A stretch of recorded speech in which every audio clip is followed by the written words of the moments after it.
Outrage, protests and calls for reform as Pope Francis visits Ireland. He's under pressure to take action against widespread sex abuse by priests.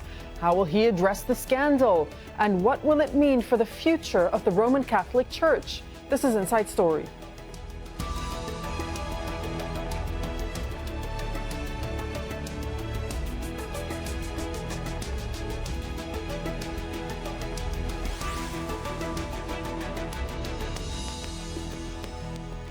Hello and welcome to the program. I'm Dareen Abughaida. The Roman Catholic Church is the largest and one of the oldest religious institutions in the world, but it's facing some of its biggest scandals and criticism in recent history. Pope Francis, who leads the world's 1.3 billion Catholics, is under pressure to strongly act against child abuse by priests and the cover-up by church officials that often follows. Well, the issue has overshadowed his two-day trip to Ireland, the first papal visit in nearly 40 years. We'll bring in our guests in a moment, but first, Niamh Barker sets up our discussion from Dublin. There are mixed and deeply emotional feelings about Pope Francis's visit here to Ireland. For the faithful, it is a time of joyful celebration in a country where more than 70% of people identify themselves as being Catholic. Although an increasingly secular Ireland, the number of people actually practicing their faith and going to church on a regular basis is significantly lower, less than 40%. Even ahead of Pope Francis's visit here to Ireland, sexual abuse allegations in the United States were growing and spiralling. And sexual abuse here in Ireland by members of the Catholic Church also casts a long shadow over Irish history. Pope Francis wasted no time in using his opening address here in Ireland in Dublin Castle to address abuse head-on, describing the abuse as despicable crimes. He's perhaps gone further than any predecessor in the Catholic Church in addressing abuse, but many survivors feel that he hasn't gone far enough in explaining what concrete steps the Catholic Church can take in bringing the guilty to account. Many survivors want the Vatican to open its files and share with the world and law enforcement agencies exactly what the Catholic Church knows about historical abuse allegations in the Church by members of the clergy. Pope Francis also took the time to meet with 8 victims. They shared a letter with him detailing the account of 100,000 Irish women, single mothers, who were separated from their children, told that if they get in touch with those children, that it would be a sin. They were instead sent to workhouses known as Magdalene laundries, where they were subject to all forms of abuse, both mental and physical. Pope Francis knows that there is an open wound here in Irish society, but can the pontiff help heal that wound? Niamh Barker for Inside Story.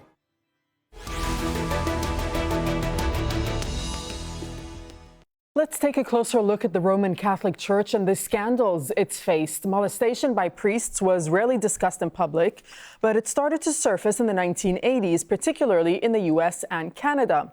Over a decade later, the issue expanded to other countries. In 1995, the Archbishop of Vienna stepped down amid sexual abuse allegations. And earlier this month, a grand jury in the U.S. named more than 300 clergy in a report that found more than 1,000 children were abused in Pennsylvania over 70 years. In Australia, Archbishop Philip Wilson resigned last month after being convicted of concealing child sex abuse by another priest. And in Chile, all 34 Roman Catholic bishops offered to resign in May in the wake of a child sex scandal and cover-up. Let's now go to our guests. Joining us in Dublin is Christopher Lamb. He's the Rome correspondent for the Tablet Weekly Review. In London, Michael Walsh, a Vatican historian and editor of the Oxford Dictionary of Popes. And in Chernihiv, Ukraine, joining us via Skype is Donnacha Beacháin. He's the Director of Research at the School of Law and Government at Dublin City University. Thank you very much for joining us on Al Jazeera. Donnacha, so we see the Pope now in Ireland. He's begged for forgiveness for clerical child sex abuse and says he wishes to see justice served. For the thousands of abuse survivors, did he go far enough in acknowledging the Church's role in their suffering, or did he fall short? Well, from what I've read so far of the reaction from victims of abuse from members of the Catholic Church, he didn't go far enough because these words are unfortunately very familiar at this stage. What people are looking for is, accountability and not just simply apologies. And I'm not even sure that he went so far as to make an apology. He simply acknowledged this, that there were crimes committed, and he shared in the shame that many members of the Catholic Church felt. But I think that, this isn't good enough anymore. And I think it's very interesting to kind of compare this papal visit to the previous one, which I'm old enough to remember, of Pope John Paul II in 1979, when there was, I think, genuine affection and enthusiasm for the visit. And certainly Ireland was a very different place then. Abortion was illegal, homosexuality was a crime, contraception was indeed illegal, and censorship was rife. And now you look at the Pope coming here in 2018, and you see that it's a very different Ireland. Indeed, he's greeted by a Prime Minister who is himself gay. He meets the Minister for Children who is a lesbian. Abortion was legalized by popular referendum earlier this year. It's a radically different Ireland, but the Catholic Church, at least according to many people in Ireland, hasn't changed as fundamentally. And I think that's why this is a very different visit from that of 40 years ago, because it's a very different Ireland. Michael Walsh, your take on what the Pope had to say, is it all rhetoric? Well, I mean, people have gone around, not just the present Pope, but other popes before him have gone on apologising. Those who have been abused don't feel it's enough. What they want is action. And what that action might be is difficult to say. Of course, one of the people who was somebody called Mary Collins was a member of the Pope's Commission, and she complained about in the Vatican about dealing with these cases of abuse, and she complained that there was too much that the Vatican officials got in the way, the Vatican bureaucracy got in the way of them doing their work, and she resigned. Clearly, the Pope needs to strengthen that commission and to make sure that it is seen to be operating. I think Chris Lamb could probably say much more about the Vatican than I can. But clearly, the Pope is in a bit of a dilemma because the whole drift of his pontificate has been actually to devolve power from the papacy down to the bishops. And in this case, of course, in many cases at least, it's the bishops who are to blame. Christopher Lamb, you're covering the story from Ireland itself. So the Pope did use the word crimes to refer to the incidents of child sexual abuse. He called them repellent as well. But he also said that he pledged a greater commitment to eliminating this scourge in the church at whatever cost. And I'm quoting him here. But did he offer any concrete detail about how he plans to eliminate this scourge? Well, the question of abuse and the problem of cover-up have been dominating the visit. Certainly, if you look at follow the media and the headlines. But I'm standing here at the moment in Phoenix Park, and there are 500,000 people behind me who braved the wind and the rain and the terrible weather conditions to come here. And I think what we have is clearly a terrible problem with abuse. But in terms of the faith of the people in Ireland, there is still a strong connection between the church and the people here. To be Irish is almost to be Catholic. And I think despite the problems that the Pope has faced on this visit, there has been on the ground a pretty positive welcome and response to him. But of course, I agree on abuse. The Pope has huge problems and challenges. He's got to deal, first of all, with the accountability of bishops. He's got to find mechanisms by which the church can examine allegations made against senior clergy, not just when it comes to abuse of children, but also misconduct by senior figures in the church against seminarians or priests. And he's got to come up with clear proposals that are going to get to the root of this problem. He has met with abuse survivors while he's been here. He spent an hour and a half with them last night. And of course, the abuse in Ireland is not just sexual abuse by priests, it's also the institutional abuse by the mother and baby homes, the adoption centres, the Magdalene laundries. But I think what this visit is also showing is that a new chapter is going to emerge in the relationship between the Church, the institution of the Vatican and Ireland. That's something that the Taoiseach, Leo Varadkar, called for in his speech, which was, I would say, diplomatically worded, but there was a very strong message that Ireland has changed and that they want a relationship with the church, but not the one they had in the past, but the Catholic Church was far too dominant. So just to follow up on that point, Christopher, what kind of relationship then are they looking for? Well, first of all, the Catholic Church of the 19th century, the Victorian Catholic Church of Ireland, whereby bishops were effectively running the country, the church was running the state. That has got to end. I mean, Leo Varadkar, the Taoiseach, said in his speech yesterday that it wasn't until 25 years after the founding of the Irish state that the Department of Health and the Department of Welfare was set up by the Irish state. So the church basically had been running the country. That model of the church, the imperial, powerful church, has got to go, and there's got to be a new relationship with the church is there to serve. And that's something that Pope Francis has underlined repeatedly throughout his pontificate, that the church is not there to protect the institution at all costs, but the church is also there to serve and to live out the message of the gospel. The institution has to come second to the gospel. So in the Irish terms, it means reconnecting with the early church of St. Patrick rather than the church of the bishops of the 19th century and the model of the 19th century church that dominated the country. Donnacha, he is seen as a reformer. Will he be able to reform these issues when it comes to clerical child sex abuse, or is he going to face resistance? Well, I'm not sure, he's seen as a reformer. Certainly he's not seen by everybody as a reformer. His predecessor is still alive. It's still not quite clear to me why he was jettisoned. I think it was very much a rebranding effort. And as I said, the words are still the same, but we haven't seen the actions. And indeed, there's been report after report, not just in Ireland, but throughout the world. So what actions do you want to see then? Well, a very simple one. It would be a start if they simply acknowledged not only the scale of the cover-up, but acknowledged it legally. It started paying the victims the money that is due to them. So in Ireland, for example, the state has been picking up the tab for all of this abuse, and the church, even the modest amounts that they agreed to pay, they haven't actually delivered upon. And how can you, say that you're sorry for the crime, but you don't, own up to it in a fundamental sense by paying the victims? And indeed, I think that we still treat the church with a degree of deference which we wouldn't if it was any other organization. I mean, if any other organization in the world that didn't have this kind of cloak of being something special because it was religious, was involved in the scale of criminality, the type of heinous crimes that were committed in so many countries around the world.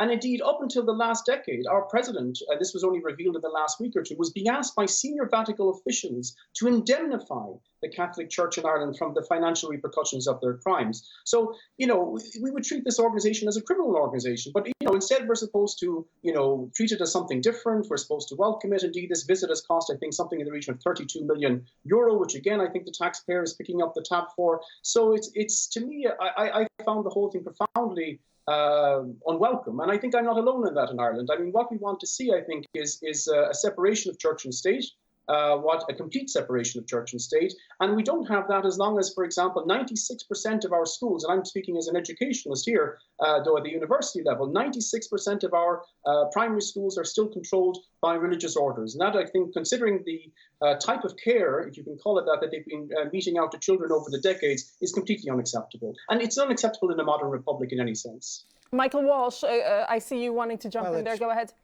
Yeah, well, I mean, the church set these schools up in the first place, not the state. I mean, I quite agree that, as in the United Kingdom, the state ought to be funding these churches and taking them away, not taking them away from the religious orders, but the religious orders have a part to play in education, always have and still continue to do so. But I mean, I'd just like to go back to something Chris Lamb said. He said that, and picking up on what your last speaker said too, that he said that this was a 19th century church. In fact, of course, as your last speaker implied, this situation of the church being dominant in Irish society went on till very recently. It was written into the Irish constitution when Ireland became an independent state. The Republic of Ireland became an independent state. As for the Pope not being a reformer, well, I think that, Chris could answer that rather better than I, but it's not the perception, I think, within inside the church. And there's a lot of given the amount of hostility that he's aroused from the Conservatives within the Catholic Church, it's pretty evident that they regard him as a reformer.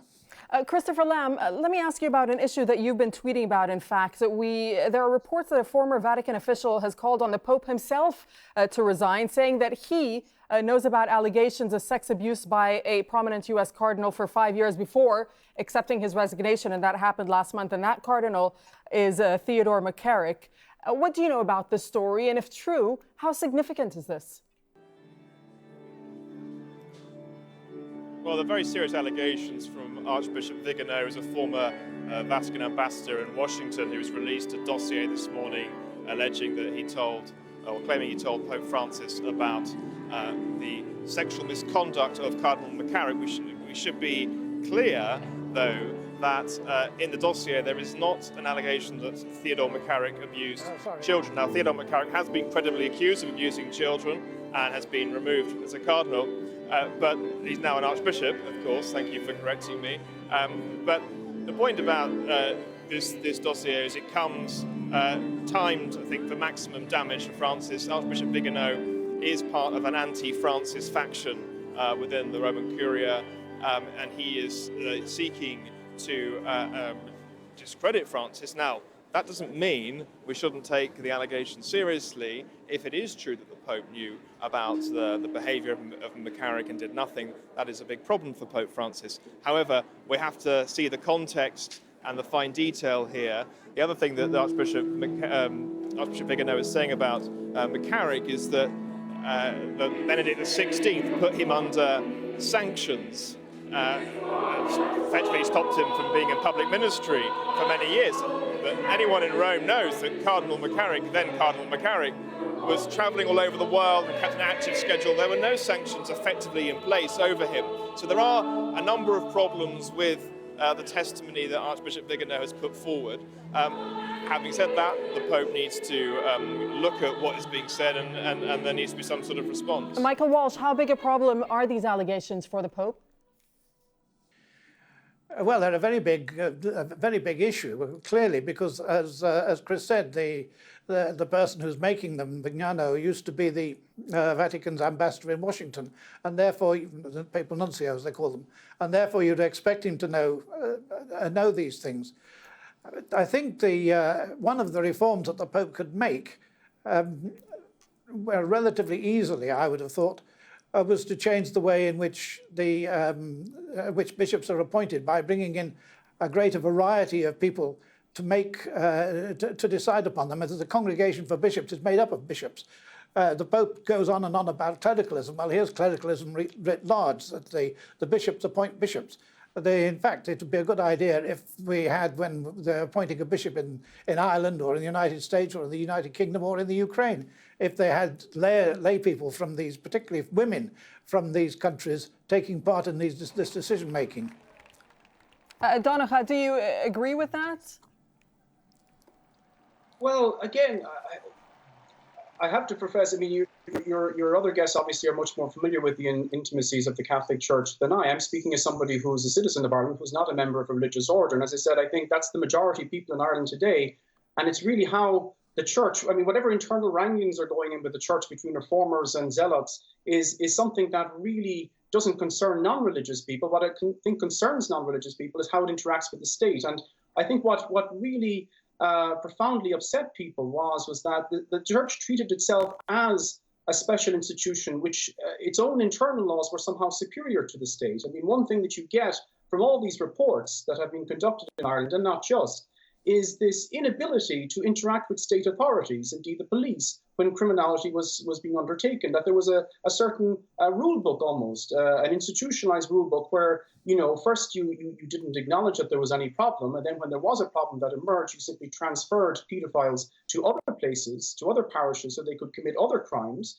The reputation of the Church was considered to be the most important aspect. The victims were in the lowest in the hierarchy. And that's not just me saying that. That's the actual, you know, conclusions of the reports that have been conducted into the Catholic Church in Ireland. And I think that, as I said, going back to the money, to the control of education and things like that, there hasn't been, I think, enough signs of genuine contrition to use a word that's often used in the Catholic Church. We've heard words, but we haven't seen actions. And I think, again, I'm coming back to this point that, it's about separation of church and state. And I think that there's an increasing body of opinion in Ireland today, and I think that the Pope has been made aware of this during his visit, which are unwilling to accept this kind of differential arrangement to the church. And indeed, as I said, there's no reason. I mean, it was put very well. Let's ask Christopher Lamb then. Christopher Lamb, how strong is this idea of separation of church and state in Ireland right now? Well, I think clearly there's a need for a new relationship. But when you say separation of church and state, I mean, the Irish Constitution makes reference to God. 90% of the schools in Ireland are run by the church. So I think it's a delicate issue that needs to be looked at. And clearly, you can't continue in the same way, the current relationship. The church has to be take its role within the country and not be the dominant force, as the Taoiseach has said. And I think, going back to the question of cover-ups of abuse and the problems, I think what Rome really needs to get a grip on is the global nature of this scandal, and that Rome needs to lead with some initiatives and some proposals. There's a strong argument that the Vatican should set up a specific department to handle clerical sexual abuse, safeguarding, to offer protocols, to enforce things as far as they can from the centre. Most child protection experts in Rome tell me that there is a need for centralisation on this issue. That goes against some of what Pope Francis has talked about in terms of decentralisation, in terms of giving more power to local churches. But the point is, Rome has to get a grip of this issue. And it's not going away. You can never turn this issue off. It's just a question of the heat being modified because it's such a terrible scandal. And I think the Pope does understand the problem. I think he also has the tools to deal with it, because this is all about the question of whether you protect the institution in favour of your core message. And Pope Francis is a Pope who has repeatedly said that it's the core message of the gospel, the core values of Christianity, is how the church will live or die, not protection of the institution. But of course, he is battling with people who think pretty much the opposite. I mean, when he talked about the need to get rid of clericalism, that is the concentration of power in the church amongst the small elites, many people criticised him. There are many people in the church who think that the abuse problem is about homosexual priests, of gay priests. If you rid the church of gay priests, the abuse problem will go away. But of course, there's no evidence to suggest that if you're gay, you're going to abuse children. Okay, well, Michael the Pope Walsh, is battling with factions inside the church to reform. But Michael Walsh, how will the Pope be able to guide the church in the face of these damaging cases and damaging allegations?